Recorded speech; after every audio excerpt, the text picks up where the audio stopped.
നമുക്ക് അലീനയുടെ മനുഷ്യങ്ങളുടെയും നാളത്തെ നല്ലൊരു കഥ കേട്ടാലോ? വീഡിയോ ഇഷ്ടപ്പെടുവാണെങ്കിൽ ഒന്ന് ഹൈപ്പ് ചെയ്യാൻ മറക്കരുതേ. ആദ്യമായി കാണുന്നവരാണെങ്കിൽ സബ്സ്ക്രൈബ് ചെയ്യാനും മറക്കരുത് കേട്ടോ. അങ്ങനെ നമ്മളെല്ലാവരും കാണാൻ കാത്തിരുന്നൊരു വിശേഷമാണ് നാളെ സംഭവിക്കാൻ പോകുന്നത്. വൈജയന്തിയുടെ അഹങ്കാരത്തിന് വൈജയന്തി ഒടുവില് വീട് വിട്ടിറങ്ങുവാണ്. അലീന പോയാലോ തിരികെ കയറുവോളം എന്നൊക്കെ പറഞ്ഞ് വലിയ വീരവാദമൊക്കെ മുഴക്കി വൈജയന്തി ഒടുവില് വീട് വിട്ടിറങ്ങുവാണ്. അതിന്റെ കുറച്ച് നല്ല നല്ല കഥകളൊക്കെയാണ് നാളെ നമ്മൾ കാണാൻ പോകുന്നത്. ഇന്ന് തന്നെ നമ്മൾ കണ്ടു. ഒടുവില് അലീനയും രോഹിത്തും കൂടെ പ്രിൻസിപ്പൽ അച്ഛനുമായിട്ട് സംസാരിക്കുകയാണ്. അച്ഛന് അലീനയോടൊരു ബഹുമാനവും കാര്യങ്ങളൊക്കെ തോന്നിയിട്ടുണ്ടായിരുന്നു. പ്രത്യേകിച്ച് അവളൊരു ഓർഫനാന്ന് അറിഞ്ഞു കഴിഞ്ഞപ്പം. പിന്നീട് അച്ഛൻ പറഞ്ഞു, അതെ, നിന്റെ ചില വാക്കുകളാണ് എൻ്റെ കണ്ണു തുറപ്പിച്ചത്. അപ്പോഴേക്കും അലീന പറഞ്ഞു, അങ്ങനെയൊന്നും ഇല്ല അച്ഛോ. ആ ഒരു അവസരത്തില് എനിക്ക് അങ്ങനെയൊക്കെ പറയാനായിട്ടാണ് തോന്നിയത്. രോഹിത്തിന് വേണ്ടിയിട്ട് അവൻ തെറ്റ് ചെയ്തിട്ടില്ലെന്ന് എനിക്ക് ഉറപ്പുള്ളതുകൊണ്ടാണ് ഞാൻ ഇവിടെ വന്ന് അച്ഛനോട് അങ്ങനെയൊക്കെ സംസാരിച്ചേ. അല്ലാതെ അച്ഛനെ മനസ്സ് വേദനിപ്പിക്കാനോ അങ്ങനെയൊന്നും ഒരിക്കലും ആയിരുന്നില്ല എന്ന് പറഞ്ഞു. അച്ഛൻ പറഞ്ഞു, അതെനിക്ക് മനസ്സിലായി. നിന്റെ വാക്കുകൾ അത്ര ഷാർപ്പായിരുന്നു. നീ പറഞ്ഞ ഓരോ വാക്കുകളും സാധാരണ ഒരു പെൺകുട്ടിക്ക് ഒരിക്കലും അങ്ങനെ പറയാനായിട്ട് സാധിക്കില്ല. നിനക്ക് അത്ര അറിവ് ജ്ഞാനം ഉണ്ടെന്നുള്ള കാര്യങ്ങളൊക്കെ എനിക്ക് മനസ്സിലായി. പിന്നെ എനിക്കിപ്പോൾ വിശ്വസിക്കാൻ പോലും പറ്റുന്നില്ല നീ ഒരു ഓർഫനാന്നുള്ള കാര്യം. പിന്നീട് രോഹിത്തിനോട് പറഞ്ഞു, അതെ, നിനക്ക് ഇങ്ങനെ ഒരു ചേച്ചിയെ കിട്ടിയത് തന്നെ നിന്റെ ഭാഗ്യമാണ്. അത് കേട്ടപ്പം രോഹിത്തിന് കണ്ണ് നിറഞ്ഞു വന്നു. പിന്നീട് അച്ഛനോട് രോഹിത്ത് നന്ദി പറയുന്നുണ്ട്. ഈ സമയം അച്ഛൻ പറഞ്ഞു, ഇനിയിപ്പം നല്ല രീതിയിൽ പഠിക്കാനായിട്ട് നോക്ക്. ഉള്ള ദിവസങ്ങൾ നല്ല രീതിയിൽ വീട്ടിലിരുന്ന് പഠിക്കുക. അലീനയോടും നല്ല നല്ല കാര്യങ്ങളൊക്കെ അച്ഛൻ പറഞ്ഞു കൊടുക്കുന്നുണ്ട്. അലീനയ്ക്ക് സന്തോഷമായിരുന്നു. അങ്ങനെ അലീന അച്ഛനും നന്ദിയൊക്കെ പറയുന്നുണ്ട്. കാരണം തലേ ദിവസം താൻ എത്ര ദേഷ്യപ്പെട്ടാല് സോറിയൊക്കെ പറയുന്നുണ്ട്. അച്ഛൻ അപ്പോഴും അലീനയോട് പറഞ്ഞു, സോറി പറയേണ്ട കാര്യമൊന്നുമില്ല, നീ അതിന് തെറ്റൊന്നും ചെയ്തിട്ടില്ല. എൻ്റെ കണ്ണ് തുറപ്പിക്കുക നീ ചെയ്തത്. അതുകൊണ്ടാണ് ഞാൻ രോഹിത്തിന് വേണ്ടിയിട്ട് അത്ര ഫയർ ചെയ്തേ. ഒരു പക്ഷേങ്കിൽ നീ ഇല്ലായിരുന്നെങ്കിൽ, നീ ഇവനോടൊപ്പം വന്നില്ലായിരുന്നെങ്കിൽ രോഹിത്തിന് ഉറപ്പായിട്ടും ഡിസ്മിസൽ കിട്ടിയാനും. കാരണം ഇവന്റെ അച്ഛൻ ബാലേന്ദ്രൻ വന്ന് പറഞ്ഞിട്ട് പോലും ഞാൻ കേട്ടില്ല. പക്ഷെ നീ വന്ന് പറഞ്ഞപ്പോഴാണ് പല കാര്യങ്ങളും എനിക്ക് ബോധ്യപ്പെട്ടേന്ന് പറഞ്ഞു. അങ്ങനെ രോഹിത്ത് പോകുന്ന സമയത്ത് രോഹിത്തിന് തലയെ കൈവച്ച് അനുഗ്രഹിക്കുന്നുണ്ട്. ഇനി നന്നായിട്ട് ഇതുപോലെയുള്ള കൂട്ടുകെട്ടുകളൊന്നും ചെന്ന് ചാടാതെ നന്നായിട്ട് പഠിച്ചു മിടുക്കനായിട്ട് വരാൻ പറഞ്ഞിട്ടാണ് പറഞ്ഞയക്കുന്നത്. അങ്ങനെ പുറത്തേക്ക് ഇറങ്ങിക്കഴിഞ്ഞപ്പം രോഹിത്തിന് ഭയങ്കര സന്തോഷമായി. രോഹിത്ത് അലീനയോട് പറഞ്ഞു, അലീന ചേച്ചി, എനിക്ക് വിശ്വസിക്കാൻ പോലും പറ്റുന്നില്ല. ശരിക്കും ഞാൻ കരുതിയത് ഡിസ്മിസൽ ഓർഡർ കയ്യിലേക്ക് തരുമെന്നാ കരുതിയത്.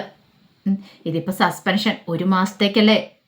അലീന പറഞ്ഞു, ആ 1 മാസം വീട്ടിലിരുന്ന് നന്നായിട്ട് പഠിച്ചാൽ മതി. എക്സാം ആവുമ്പത്തേനും നല്ല മാർക്ക് മേടിക്കാൻ പറ്റും. പിന്നെ 2 മാസം ക്ലാസ്സിൽ പോയില്ലല്ലോ, അതൊക്കെ ഏതെങ്കിലും ഫ്രണ്ട്സിനോട് ചോദിച്ചിട്ട് നോട്ട്സ് ഒക്കെ പ്രിപ്പയർ ചെയ്താൽ മതി എന്ന് പറഞ്ഞു.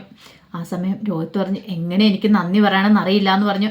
അലീനയുടെ കൈയെടുത്ത് പിടിക്കണം. അപ്പോഴേക്കും അലീന പറഞ്ഞു, നീ എന്തിനാടാ എന്നോട് നന്ദി പറയണേ? അതിൻ്റെ ആവശ്യമൊന്നുമില്ല. ഞാൻ നിന്റെ ചേച്ചി അല്ലേന്ന് ചോദിച്ചു. അപ്പോഴേക്കും രോഹിത്ത് അലീനയെ നോക്കി. തൻ്റെ അച്ഛനല്ല, അലീനയുടെ അച്ഛൻ എന്നൊക്കെ അലീന അവിടെ ഒന്ന് പറയുന്ന രോഹിത്തും കേട്ടിട്ടുണ്ടായിരുന്നു. പക്ഷെ അതിനെക്കുറിച്ച് രോഹിത്തിന് ചോദിക്കാനും മടി. അല്ലെങ്കിലും അതിനകത്തൊന്നും ഒരു പ്രസക്തി ഇല്ലെന്നുള്ള കാര്യം രോഹിത്തിന് മനസ്സിലായി. കാരണം സ്വന്തം പെറ്റമ്മ പോലും തനിക്ക് വേണ്ടി ഇങ്ങനെയൊന്നും ചെയ്തു തന്നിട്ടില്ല. പക്ഷെ തൻ്റെ ആരും എല്ലാവരും ഇരുന്നിട്ട് കൂടി ചേച്ചി തനിക്ക് വേണ്ടി ഇതൊക്കെ ചെയ്തായിരുന്നു. രോഹിത്തിൻ്റെ കണ്ണ് നിറഞ്ഞു വന്നു. അങ്ങനെ അലീന അവനെയും കൂട്ടിക്കൊണ്ട് വീട്ടിലേക്ക് പോരുവാണ്. അപ്പോൾ പോരുന്ന സമയത്ത് ബാലേന്ദ്രനെ വിളിച്ച് ഈ സന്തോഷ വാർത്ത അറിയിക്കുന്നുണ്ട്. ബാലേന്ദ്രനും വിശ്വസിക്കാൻ പറ്റുന്നുണ്ടായിരുന്നില്ല ഇങ്ങനെയൊരു സംഭവം. ഈ സമയത്ത് ബബിതയ്ക്ക് നല്ല ടെൻഷൻ ഉണ്ടായിരുന്നു. എന്തായി തീരും, എങ്ങനെയായി തീരും എന്നൊക്കെ ഒരു ചിന്തകളായിരുന്നു ബബിതയുടെ മനസ്സിൽ. ഇനിയിപ്പോൾ രോഹിത്തേൻ്റെ കാര്യത്തിൽ ഡിസ്മിസൽ ഓർഡറാണ് കിട്ടുന്നതെന്ന് അറിയത്തില്ല. ആ സമയം വൈജയന്തി മുറിയിലിരുന്ന് ആലോചിച്ചു, ഇതങ്ങനെ വെറുതെ വിട്ടിട്ട് കാര്യമില്ല. അവളോട് താൻ പറഞ്ഞിട്ടുണ്ടായിരുന്നു, ഒന്നെങ്കിൽ താൻ അല്ലെങ്കിൽ അവള് ഈ വീട്ടിൽ കാണുള്ളൂന്ന്. പക്ഷേങ്കിൽ അവള് പോവാനായിട്ട് കൂട്ടാക്കിയില്ല. അപ്പം അവള് പോവത്തില്ല. അതിനർത്ഥം എന്താ? ഇനിയിപ്പം താൻ ഇവിടെ പട്ടിയെ പോലെ കടിച്ചു നീ കിടക്കണം. അവള് തന്നെ വെല്ലുവിളിക്കുന്ന പോലെ ഇവിടെ നിൽക്കുവാന്ന് തോന്നേ. അപ്പം പിന്നെ തനിക്ക് എന്താ വിലയുള്ളേ? തനിക്ക് കയറിപ്പോന്നിട്ടൊരു ഇടമുണ്ടല്ലോ, തൻ്റെ സ്വന്തം വീടുണ്ടല്ലോ, തറവാട്, അവിടേക്ക് പോയേക്കാം എന്നൊക്കെ കരുതിയിട്ട് ഭാഗമൊക്കെ കെട്ടിപ്പെറുക്കി വെച്ചു. അതിനുശേഷം ഹാളിലേക്ക് വരുവാണ്. അപ്പോൾ ഒരു ടാക്സിയും വിളിച്ചു. ടാക്സി വിളിച്ചിട്ട് ഹാളിലേക്ക് വന്നു കഴിഞ്ഞപ്പോഴത്തേനും ബബിത ഉണ്ടായിരുന്നുള്ളൂ. ബബിത ചോദിച്ചു, അമ്മ ഇതെങ്ങോട്ടാ ഇതൊക്കെ ആയിട്ട് പോണേ? ഞാൻ ഈ വീട്ടിൽ നിന്ന് പോകുക. പോകാനോ? എങ്ങോട്ട്? അമ്മ ഇതെന്ത് വർത്താനാ പറയണേ? അമ്മയ്ക്ക് എന്താ തലയ്ക്ക് ഭ്രാന്തായോ? അതേടി, എൻ്റെ തലയ്ക്ക് ഭ്രാന്താ. അമ്മ ഇതെന്ത് പരിപാടിയാണ് കാണിക്കുന്നത്? മര്യാദയ്ക്ക് ഭാഗമൊക്കെ കൊണ്ട് അകത്ത് വെക്കാൻ നോക്ക്. എടി, നിങ്ങൾക്ക് എല്ലാവർക്കും ഇപ്പൊ അവളെ മതിയല്ലോ, ആ അലീനയെ. ഞാൻ ഈ വീട്ടിലൊരു അധികപ്പറ്റ. ഞാനില്ലേലും ഈ വീട്ടിലൊരു കുഴപ്പമില്ലെന്ന് എനിക്ക് മനസ്സിലായി. അതുകൊണ്ട് ഞാൻ ഈ വീട്ടിൽ നിന്ന് പോകാൻ തീരുമാനിച്ചു. അമ്മേ, വെറുതെ പ്രശ്നം ഉണ്ടാക്കാണ്ട് നിൽക്കരുത്. അതിന് അമ്മ ഇഷ്ടമില്ലെന്ന് ഇവിടെ ആരെങ്കിലും പറഞ്ഞോ? വേണ്ടടി, പറയുമൊന്നും വേണ്ട, അറിയാലോ. നീയും രോഹിത്തൊക്കെ ഞാൻ പറയുന്ന അനുസരിക്കുമായിരുന്നു. നേരത്തെ കൃഷ്ണ മാത്രം ഉണ്ടായിരുന്നുള്ളൂ അവളുടെ പക്ഷത്ത്. പക്ഷെ ഇപ്പം അങ്ങനെയല്ല, എല്ലാവരും നേരെ തിരിഞ്ഞു. എന്നെ ഇപ്പോൾ ആർക്കും വേണ്ട, അവളെ മതി എല്ലാവർക്കും.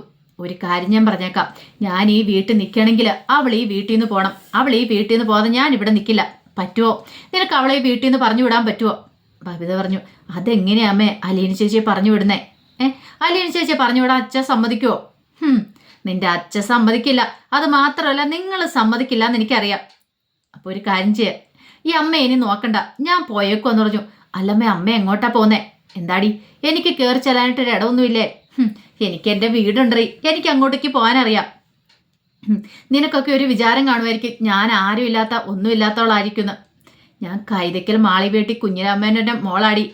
എനിക്ക് കയറി ചെല്ലാനും ഒക്കെ ഉള്ള സ്ഥലവും കാര്യങ്ങളൊക്കെ ഉണ്ട്. എൻ്റെ വീടും ഇപ്പോഴും അവിടെ തന്നെ കിടപ്പുണ്ട്. ആരും എന്നെ ഇറക്കി വിടാൻ പോകുന്നൊന്നുമില്ല.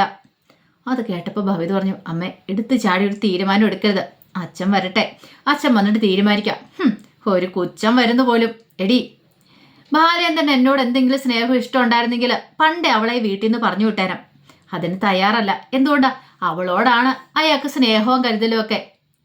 പിന്നെ എന്തിനാടി ഞാൻ പിന്നെ ഇവിടെ നിൽക്കുന്നതിൽ എന്താ അർത്ഥം ഇരിക്കുന്നത്? മക്കൾക്ക് പോലെ എന്നെ കണ്ണെടുത്താൽ കാണത്തില്ല.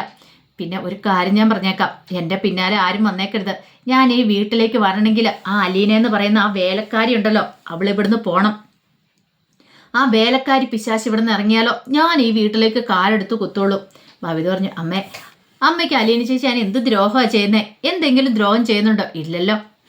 ദ്രോഹം ചെയ്യുന്നുണ്ടോന്ന് പോലും അവൾ ഈ വീട്ടിലേക്ക് കാലെടുത്ത് കുത്തിയ അന്ന് തുടങ്ങിയ കഷ്ടകാലം ഇതുവരെയായിട്ട് മാറിയിട്ടില്ല. എന്തൊക്കെ പ്രശ്നങ്ങളാണ് ഉണ്ടായിരിക്കുന്നത്. എനിക്കതെ, രോഗത്തിനതെ, എല്ലാത്തിനും കാരണം അവൾ ഒറ്റയൊരുത്തിയ. അമ്മ എന്ത് ബുദ്ധിമോശം അമ്മ പറയണേ. അലീന ചേച്ചി കാരണമാണ് ഇങ്ങനെയൊക്കെ പ്രശ്നം ഉണ്ടായത്. അമ്മ തന്നെ ഒന്ന് ചിന്തിച്ചു നോക്കിയേ. വേണ്ട, നീ കൂടുതലൊന്നും പറയണ്ട, എനിക്കെല്ലാം അറിയാടി. ഇനി കൂടുതലൊന്നും പറയേണ്ട കാര്യമൊന്നുമില്ല. എല്ലാവരും ഇപ്പം അവളുടെ പക്ഷത്താ. ഇനി എന്നെ ആരും നോക്കാൻ വേണ്ട, ഞാൻ ഇറങ്ങുമെന്ന് പറഞ്ഞു. അപ്പോഴേക്കും ടാക്സി വന്നു. ഭവിത അന്തം വിട്ട് നിൽക്കുവാണ്, എന്ത് ചെയ്യണമെന്ന് അറിയില്ലാതെ. അപ്പോഴേക്കും വൈജി എന്ത് ചെയ്തു, തൻ്റെ ബാഗൊക്കെ എടുത്ത് വണ്ടിയിൽ കൊണ്ടുപോയി. എന്നിട്ട് ഡ്രൈവറും കൂടി ബാഗൊക്കെ എടുത്ത് വണ്ടിക്കകത്തേക്ക് വെച്ചു. അങ്ങനെ പോകാൻ തുടങ്ങുമ്പോഴത്തേനും ഭവിത തടഞ്ഞു. അമ്മയെ പോവരുമെന്ന് പറഞ്ഞുകൊണ്ട് വൈജയുടെ കയ്യിലേക്ക് അങ്ങോട്ട് പിടിച്ചു.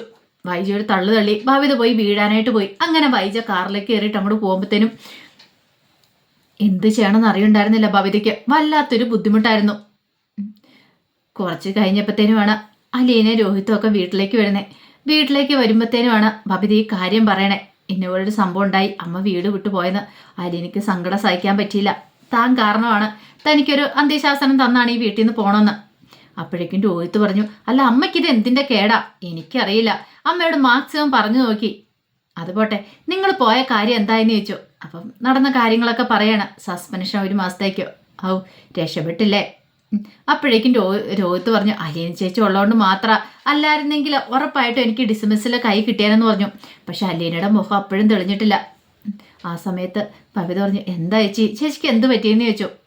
അല്ല, മാഡം പോയത് ഓർത്ത് കഴിയുമ്പോൾ അതൊന്നും ഓർത്ത് വിഷമിക്കണ്ട. അമ്മയുടെ സ്വഭാവമല്ലേ. അമ്മ അങ്ങോട്ടേക്കോ തറവാട്ടിലേക്കോ പോയിരിക്കുന്നത്. അവിടെ പോയി 10 ദിവസം തികച്ച് നിൽക്കുമെന്ന് തോന്നുന്നുണ്ടോ? ഇല്ല. കമൽ ആൻറ്റിയുടെ സ്വഭാവം അമ്മയ്ക്ക് നന്നായിട്ട് അറിയാവുന്ന. 2 പേരും കൂടെ ചേർത്തില്ല എന്ന് പറഞ്ഞു. പക്ഷെ എന്നാലും അലീനയ്ക്ക് ടെൻഷനായിരുന്നു. ഈ സമയം വൈജയന്തി നേരെ കൊല്ലപ്പള്ളി വീട്ടിലേക്ക് ചെല്ലുവാണ്. അങ്ങനെ ചെന്ന് ടാക്സിക്കാരൊക്കെ പറഞ്ഞു വിട്ടിട്ട് ബാഗൊക്കെ എടുത്തോണ്ട് സിറ്റൗട്ടിലേക്ക് ഒന്ന് കോളിംഗ് ബെല്ലടിച്ചു. കമലയാണ് പോയി കഥ തുറക്കുന്നത്. വൈജയന്തിയെ കണ്ടു കഴിയുമ്പോൾ കമല ഒരു നിമിഷം ഞെട്ടി. കൈ ഭാഗം കാര്യങ്ങളൊക്കെ ഉണ്ടായിരുന്നു. ഇതെന്താ വൈജ, നീ ഭാഗമൊക്കെ ആയിട്ട്? അതെന്താ കമല എടുത്തി, എനിക്ക് എൻ്റെ വീട്ടിലേക്ക് വന്നുകൂടെ? അതിന് വരുന്നതിന് ഞാനൊന്നും പറഞ്ഞില്ലല്ലോ. ഇതെൻ്റെയും കൂടെ വീടല്ലേ, പിന്നെ എനിക്കിവിടെ വന്നാൽ എന്താ പ്രശ്നം? ഇനി ഞാൻ എന്താണെങ്കിലും ഈ വീട്ടിലുണ്ടായിരിക്കും എന്ന് പറഞ്ഞു. എനിക്കിവിടെ അവകാശപ്പെട്ട വീടല്ലേ എന്ന് പറഞ്ഞു. കമലയ്ക്കാണ് എന്ത് ചെയ്യണമെന്ന് അറിയത്തില്ല. അല്ലെങ്കിൽ തന്നെ സൗദാമിനി അമ്മയെ നോക്കുന്നുണ്ട്, അതിൻ്റെതായ മുറിവുറുപ്പുണ്ടായിരുന്നു. ഇനിയിപ്പോഴാണ് വൈജയം കൂടെ വന്നിരിക്കുന്നത്. ദൈവമേ, അടുത്ത കുരിശും കൂടെ വന്നല്ലോ എന്നൊരു ചിന്തയായിരുന്നു. കമല പെട്ടെന്ന് തന്നെ ശിവശങ്കരനെ പോയി വിളിക്കണം. നിങ്ങളുടെ പെങ്ങള് കെട്ടും പാണ്ടക്കെട്ടുമായിട്ട് ഇങ്ങോട്ടേക്ക് വന്നിട്ടുണ്ട്. ഒരു കാര്യം പറഞ്ഞേക്കാം, അവളെങ്ങാനും ഇവിടെ നിന്നിട്ടുണ്ടെങ്കിൽ ഒരു കാര്യം ഞാൻ പറഞ്ഞേക്കാം, ഞാൻ എൻ്റെ വീട്ടിലേക്ക് പോകത്തുള്ളൂ. എന്നെ കൊണ്ട് പറ്റില്ല എല്ലാത്തിനും കൂടെ വെച്ച് വിളമ്പാരെന്നും പറഞ്ഞുകൊണ്ട് കമല ദേഷ്യപ്പെട്ടു. ഒടുവിൽ ശിവശങ്കരൻ അങ്ങോട്ട് വന്നു. ശിവശങ്കരൻ വന്നിട്ട് ചോദിച്ചു, എന്താ വൈജയ്, നീ ഇതെന്താ ബാക്കിയായിട്ട്? അതെ, ഞാൻ അവിടുത്തെ പൊറുതി അവസാനിപ്പിച്ച് ശിവേട്ട. പൊറുതി അവസാനിപ്പിച്ചെന്നോ? നീ എന്തൊക്കെയാ പറയണേ? അതെ, എനിക്കിനി ആ വീട്ടിൽ നിൽക്കാൻ പറ്റില്ല. ആ വീട്ടിൽ ഞാൻ നിൽക്കണമെങ്കിൽ അവളുണ്ടല്ലോ, ആ അലീന എന്ന് പറയുന്നവള്, അവൾ ആ വീട് വിട്ടു പോയാൽ മാത്രം ഞാൻ അവിടെ നിൽക്കത്തുള്ളൂ. അത് കേട്ടപ്പോൾ ശിവശങ്കരന് ദേഷ്യം വന്നു. ശിവശങ്കരൻ പറഞ്ഞു, നീ എന്തൊക്കെയാ വൈജയ പറയണേ? നിന്റെ ഭർത്താവില്ലേ, നിന്റെ മക്കളില്ലേ അവിടെ? നീ അവരെയൊക്കെ ഇട്ടെറിഞ്ഞിട്ട് ഇങ്ങോട്ടേക്ക് വരാൻ എന്താ കാരണം? ബാലേന്ദ്രൻ നിന്നോട് ഇറങ്ങിപ്പോകാൻ പറഞ്ഞോ? എന്നോടൊന്നും പറഞ്ഞില്ല. പിന്നെ നിന്റെ മക്കൾ എന്തേലും പറഞ്ഞോ? അവരും പറഞ്ഞില്ല. പിന്നെ നീ എന്ത് തോന്നിയാസാ കാണിക്കുന്നേ? അല്ലെങ്കിലും നിനക്ക് എപ്പോഴും നിന്റെ സ്വന്തം ഇഷ്ടപ്രകാരം അല്ല നീ ഓരോ ചെയ്യുന്നേ. നിന്റെ സ്വന്തം ഇഷ്ടം മാത്രം നോക്കും. മറ്റുള്ളവരുടെ കാര്യത്തെക്കുറിച്ച് നിനക്ക് വല്ല ചിന്തയുണ്ടോ? മറ്റുള്ളവരുടെ സുഖവും സന്തോഷവും ഒക്കെ നീ ആഗ്രഹിക്കുന്നുണ്ടോ? ഇല്ല. നിന്റെ ഭർത്താവിന്റെ, മക്കളുടെ, അവരെക്കാളും ഒക്കെ വലുത് നിനക്ക് നിന്റെ ജീവിതമാണ്. നീയാണ് വലുത്. നീ നിന്നെ മാത്രം സ്നേഹിക്കുന്നുള്ളൂ. അവരെ ആരെ സ്നേഹിക്കുന്ന പോലില്ല. ഇതെല്ലാം കേട്ട് കഴിഞ്ഞപ്പോൾ വൈജയന്തി പറഞ്ഞു, ഓഹോ, അപ്പൊ ഞാൻ ഇങ്ങോട്ടേക്ക് വന്ന് ശിവേട്ടനും ഇഷ്ടപ്പെട്ടില്ലല്ലേ? എടി, നീ ഇങ്ങോട്ടേക്ക് വരുന്നോണ്ടൊന്നും എനിക്ക് പ്രശ്നമില്ല. പക്ഷെ നിന്റെ പിണങ്ങിയുള്ള വരവുണ്ടല്ലോ, അതെനിക്ക് ഇഷ്ടപ്പെട്ടില്ല. കാരണം നീ ജീവിക്കേണ്ട ആ വീട്ടില നിന്നെ കെട്ടിച്ചു വിട്ടിരിക്കുന്ന. നിനക്ക് ഈ വീട്ടിൽ അവകാശമില്ലെന്ന് ഞാൻ പറയുന്നില്ല, അവകാശമുണ്ട് എന്നും പറഞ്ഞുകൊണ്ട്. എടി, ബാലേന്ദ്രൻ ഒരു പാവമായതുകൊണ്ടല്ലേ? ബാലേന്ദ്ര സ്ഥാനത്ത് വേറൊരു ചെറുപ്പക്കാരനായിരുന്നെങ്കിൽ ഇങ്ങനെയൊക്കെ സമ്മതിക്കോ? തെറ്റ് പറ്റാത്ത ആരാ ഉള്ളേ? നിനക്ക് തെറ്റ് പറ്റിയിട്ടില്ലേ? നീ ഏറ്റവും വലിയ തെറ്റ് ചെയ്തിട്ടല്ലേ നിൽക്കണേന്നൊക്കെ പറഞ്ഞു. കമല അന്താളിപ്പോട് ശിവശങ്കരനെ നോക്കുകയാണ്. കമലയ്ക്ക് ആ പറഞ്ഞതിന്റെ പൊരുൾ എന്താന്ന് മനസ്സിലായില്ല. എടി, എന്നിട്ട് അതെല്ലാം മറച്ചു വെച്ചിട്ടല്ലേ എടി ഇപ്പൊ നീ ഇങ്ങോട്ടിറങ്ങി പോന്നിരിക്കുന്നേ? താണ് കൊടുക്കാൻ തയ്യാറാവണം. നീ ഒരിച്ചിരി താണ് കൊടുക്കുവാണെങ്കിൽ നിനക്ക് സുഖമായിട്ട് അവിടെ ജീവിക്കായിരുന്നു. ഈ അലീന കാരണം നിനക്ക് എന്തെങ്കിലും പ്രശ്നം ഉണ്ടായിട്ടുണ്ടോ? ഇല്ലല്ലോ. ആ കൊച്ച് അവിടെ ഉള്ളത് കൊണ്ടാടി നിന്റെ മോന്റെ ജീവിതം രക്ഷപ്പെട്ടെ. രോഹിത്ത് പുറത്തിറങ്ങിയത്. അതെങ്കിലും നീ ചിന്തിക്കണമായിരുന്നു പറഞ്ഞുകൊണ്ട് ശിവശങ്കരനെ എടുത്തിട്ട് കുടയുന്നുണ്ട് കമലയെ. കമലയ്ക്ക് എന്ത് ചെയ്യണമെന്ന് കമലയല്ല, വൈജയ്ക്ക് എന്ത് ചെയ്യണമെന്ന് അറിയണ്ടായിരുന്നില്ല. പട പേടിച്ച് പന്തളത്തി വന്നപ്പോൾ പന്തം കൊടുത്തി പ്രകടനം പറഞ്ഞൊരു അവസ്ഥയായിപ്പോയി.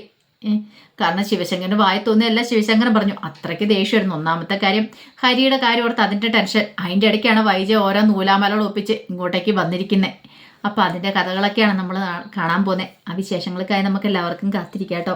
ഒരിക്കൽ കൂടി എല്ലാവർക്കും ശുഭരാത്രി നേർന്നുകൊണ്ട് നിർത്തുന്നു. നന്ദി.